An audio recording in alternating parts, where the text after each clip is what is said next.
சாந்தி. பாப்சமான் பவ என்ற இந்த சிந்தனை களஞ்சியத்தில் நாம் இன்று 18வது எபிசோடில் பார்க்க போகின்ற பிரம்மா பாபானுடைய 2வது ஸ்டெப் என்ன என்பதுதான். அதில் பாப் தாதா கூறுகின்றார், அவர் எப்பொழுதுமே ஆக்யாக்காரியாக கட்டளையின்படி நடப்பவராக இருந்தார். சிவ் பாபா எதை கூறுகின்றாரோ, எதை செய்ய வேண்டுமோ அதை உடனடியாக செய்கின்ற சிறப்பு அம்சம் அவரிடம் இருந்தது. அவர் பொறுப்புடையவராக மட்டும் இல்லாமல் கட்டளைகளை பின்பற்றுபவராக இருப்பதில் மிக கவனத்தை செலுத்தினார். என்னால் முடியுமா முடியாதா, நான் எப்படி செய்வது, இதற்கு முன் எனக்கு எந்த ஒரு எக்ஸாம்பிளும் இல்லையே என்றெல்லாம் அவர் நினைக்கவே இல்லை. ஓட்டோ சோ அர்ஜுன், யார் செய்கின்றார்களோ அவர்கள்தான் அர்ஜுனன் ஆகின்றார்கள். ஆகவேதான் அர்ஜுனனுக்கு பரமாத்மானுடைய ஸ்ரீமத் என்பது கிடைக்கின்றது. அந்த ஸ்ரீமத் படி அவரால் முழுமையாக நடக்கவும் முடிகின்றது. நம்மை விட அவருக்கு எத்தனையோ சவால்கள், அது லௌகீகமாக இருந்தாலும் சரி அல்லது அலௌகீகமாக இருந்தாலும் சரி, ஆனால் அனைத்திலும் கூட அவர் ஒவ்வொரு அடியிலும் ஒவ்வொரு வினாடியும் வெற்றி மூர்த்தியாக இருந்தார் என்றால் அதற்கு முக்கியமான இந்த 2வது அடிதான். அதாவது எப்பொழுதும் ஆக்யாக்காரியாக இருப்பது. ஆக எப்பொழுதும் என்கும் பொழுது அனைத்து வினாடிகளிலும் சரி அல்லது அனைத்து விஷயங்களிலும் சரி. ஏனென்றால் அவர் சுய சேவை மற்றும் உலக சேவையினுடைய பேலன்ஸை அவர் செய்திருந்தார். அந்த பேலன்சிங் மூலமாகத்தான் அவருக்கு பாபாவுடைய பிளஸ்ஸிங்ஸ் கிடைத்து கொண்டே இருந்தது. விசேஷமாக ஆத்மாவாக நான் இருக்கின்றேன் என்கும் பொழுது நான் நிமித்தமாகவும் நிர்மாணமாகவும் இருக்க வேண்டும் என்பதில் அவர் முழு கவனத்தை செலுத்தினர்.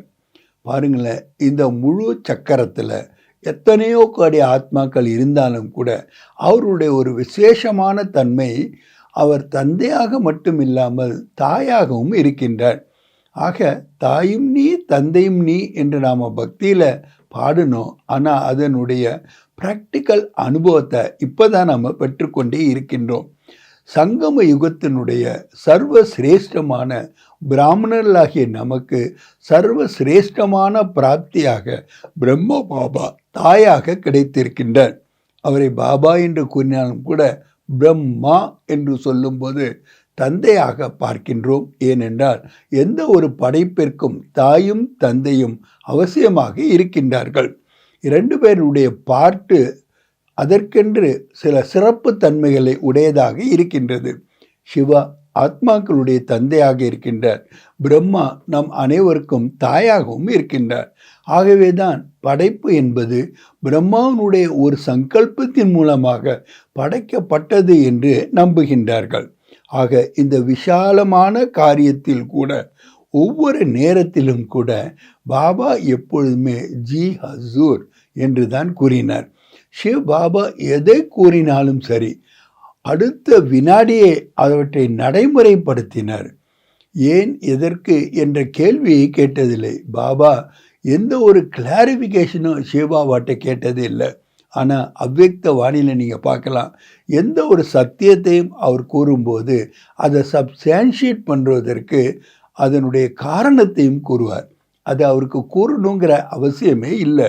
ஆனாலும் கூட நம்மளுடைய புரிதலுக்காக, நமக்கு அது சுலபமாக இருக்க வேண்டும் என்பதற்காக அதை சப்ஸ்டான்ஷியேட் பண்ணுவார். அதே நேரத்தில் எந்த ஒரு கவன ஈர்ப்பையும் செய்யும் பொழுது ஒரு விஷயத்தை சொல்லிட்டு லேக்கின் பரந்து என்ற வார்த்தைகளை போட்டு நாம் இப்போ என்ன செய்யணும் என்பதை நமக்கு கூறுகின்றார்.